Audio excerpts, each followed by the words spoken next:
Bonjour, c'est Christian. Je vous remercie de vous intéresser à mes applications.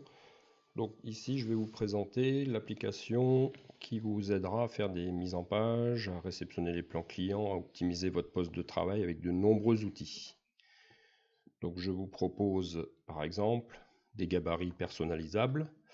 Tout de suite, un mot sur l'incompatibilité totale de ces fonctions, mis à part les gabarits, tout le reste incompatible avec les versions Mac. Donc là, je suis désolé, c'est le problème AutoCAD, c'est le problème Autodesk, qui en plus propose d'installer des versions Windows sur les postes Mac qui sont dual boot. Donc à suivre.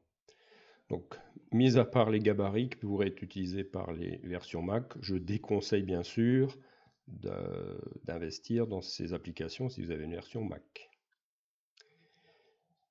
Vous retrouverez ensuite un système de mise en page dans les différents gabarits sous forme de présentation, dans les différents formats A4, A3.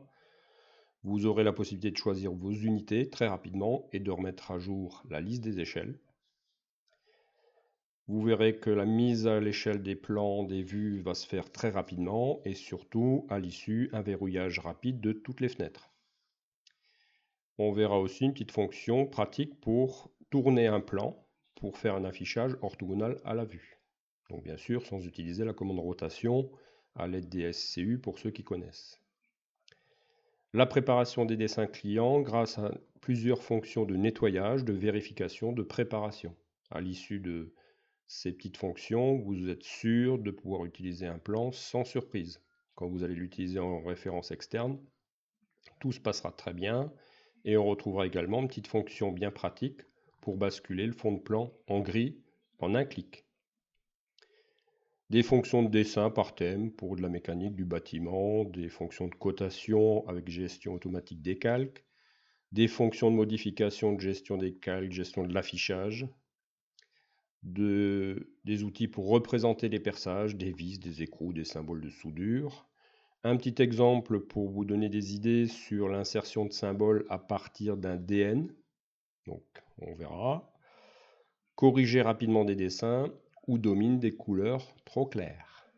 Du jaune par exemple. Sur un fond blanc, c'est pas top. Sur le papier, pareil, tout ce qui est couleur claire, ça ressort pas. À éviter.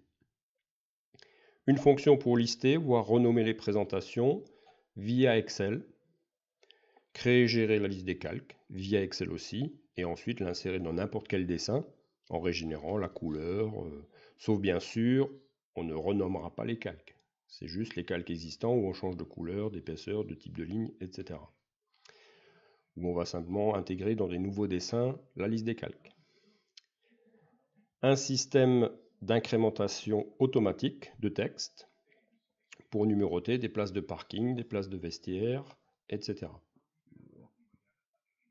Un système d'encartage pour réaliser des présentations qui suivent par exemple un projet routier.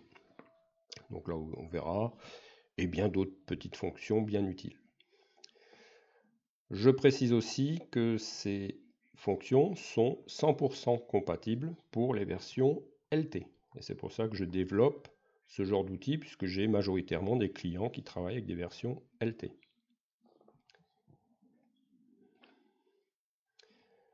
Voilà, donc on va commencer par préparer notre espace de travail. Alors je sais que c'est toujours la guéguerre entre le mode classique, l'affichage ruban, et vous remarquerez que depuis la 2015, on n'a plus le choix de basculer en mode classique en utilisant la barre d'état en bas, la petite roue dentée.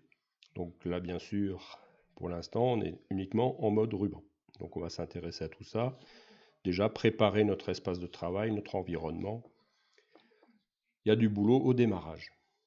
Voilà, à tout à l'heure.